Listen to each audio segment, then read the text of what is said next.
Isn't it weird how the way we act externally doesn't always adequately represent our inner sense of self or who we feel we are on the inside? Like, sometimes the way I act in public settings is like so different from who I actually feel I am on the inside that I feel like how the public or like how other people see me is so vastly different to how I actually see and experience myself. Why is that the case? I'm often asked where I'm from because I have a bit of an ambiguous accent. Like right now, you probably are going to assume I'm American, which, fair enough, I sound American, but give me 2 seconds and I might change your mind ever so slightly. Right, but right now, my accent's a wee bit different than it was just a minute ago. And you're probably thinking I'm faking it, but trust, I'm actually not. Like, sometimes this is how I sound. So sometimes I sound like how I did like 2 seconds ago, and other times I sound like this. And honestly, this isn't even that bad. Like, when I'm talking to my friends from the UK, it's like a completely different person. And it's this really weird phenomenon that when I was younger used to confuse me a lot. But as I got older, I started to realize that it's just that I code switch all the time. Like, I'm constantly switching between accents depending on what environment I'm in. And I recently read an article by Linda Martín Alcoff called Public Self / Lived Subjectivity from 50 Concepts for Critical Phenomenology. And what she spoke about in this article, it reminded me a lot of code switching, because she talks about this idea of having different selves that you present publicly versus who you are on the inside. And this reminded me a lot of like sort of the idea of switching between ways of outwardly manifesting yourself, which is sort of how I view code switching. And another reason why this article to me had similarities to code switching is because you might hear me speaking and you think, oh, she's just another American, right? Because I sound like your average American. Is it clear what part of the US I'm from? Probably not. But I'm American, right? And that's how you would perceive me. But in reality, that doesn't even half encapsulate who I feel I am on the inside. I know there's so much more to myself and my sense of self than just the American part of me. And in this case, how you are seeing me publicly isn't aligning with how I perceive myself internally. And this is the experience which Alcoff seeks to explore. In her article, Alcoff explains an experience that people in marginalized groups often have, wherein there is a disjuncture experienced between how they're perceived outwardly, usually by people in dominant groups, and how they see or recognize themselves internally. So how they're perceived by the outer world, particularly by individuals in dominant groups, differs so vastly to how they actually understand themselves. And sometimes the self that's perceived by the outer world is hardly recognizable from the self that the individual feels that they are. And so this makes us question how far our publicly recognized self is connected to our internal sense of the self. Alcoff's answer to this question is that one's public self and one's lived subjectivity are co-constitutive elements of oneself in the world. So how we're perceived outwardly and how we recognize ourselves internally work together to create ourself in the world.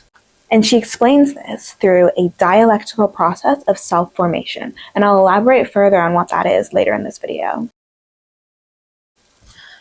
For individuals in minority groups, we may have multiple publicly recognized selves. Some of them will be closer to our internally recognized selves, while others will be further away and therefore more oppressive.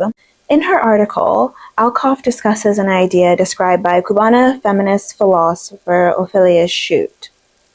This is the dilemma of minoritized identity groups as a form of enforced public erasure. This occurs when our public self is unintelligible to us, so we become invisibilized. Not only does this invisibilization occur on our behalf, but often people of marginalized groups must perform this invisibilization on themselves purposefully. So we might perform this invisibilization by, I don't know, putting on an accent that's more standard for the location we're in, or comporting ourselves in a certain way that will fit the norm. This is done because people in marginalized groups are often forced to hide their lived subjectivity in order to gain acceptance from and inclusion into the dominant social group. Through catering to dominant audience, the individual hides their lived subjectivity in order to appease others. So maybe they may stay mindful of their volume because the social group they're a part of is known for being too noisy. Or they may do their hair in a more demure way because the social group they're a part of has a history of being judged and oppressed because of the way that their hair is. All of this leads to the individual constantly being on guard for fear of slipping up and exposing their true lived subjectivity. So a new sense of self emerges in order for the marginalized individual to continue presenting a palatable public self. Alcoff claims that through this, our selfhood changes, which in turn causes our identity as a whole to change, which I think is pretty crazy. The next thing that Alcoff explores is how this process of invisibilization affects our self-knowledge. How can we gain true self-knowledge if we have multiple selves that are presented in different circumstances? Like many other philosophers, she argues that to have knowledge in general, you must first have self-knowledge. But she also emphasizes that self-knowledge itself requires a certain level of public confirmation. We look to others in order to get a more accurate understanding of ourselves. The perceptions which others have of us are a tool for our own self-knowledge, but this process becomes unreliable in contexts where prejudice is involved. In prejudice contexts, the self that we present publicly isn't necessarily an accurate representation of our true lived subjectivity. So the knowledge gained through public confirmation is a misrepresentation of the self. Alcoff calls this a dialectical process of self-formation. This is the process by which an individual's self comes about as a result of the interaction of opposing perspectives which come together to make up the individual. All of the individual's personal characteristics emerge through communal experiences and the result of the reception the individual has received. At this point, Alcoff falls back on two other considerations. The first one is the intersectional nature of identities. Here she turns to Mariana Ortega's concept of the multiplicitous self and W.E.B. Du Bois's concept of double consciousness, both of which you can find videos on in this series. Both of these concepts emphasize the idea that one's public self can vary depending on context. Perhaps even the different versions of the public self can be contradictory towards one another. Alcoff notes how, given this consideration, one might be tempted to call the self-formation process a multiple pluralist process rather than a dialectic process, given that it involves relations between more than just two. But she remains committed to the dialectical account because it underscores the constitutive nature of selves. It clarifies that all of the different selves that an individual has together establish the individual's self in the world.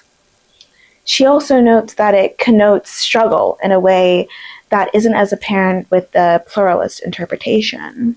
The second consideration is about the epistemic dimension which accompanies this disjuncture between selves.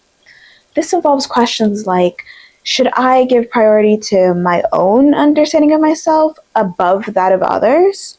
Or how much truth is there in the perceptions that others hold of me?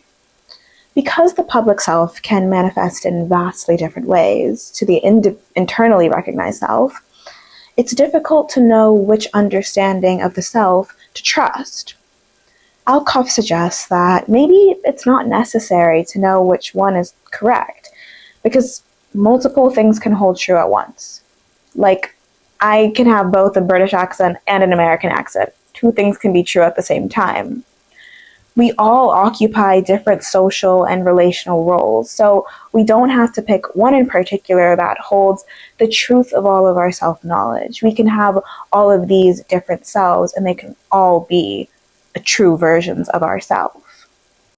Linda Martín Alcoff's theory of the dialectical account of self-formation is a useful way to understand how the self comes to be established for those who possess multiple identities, and consequently, multiple selves.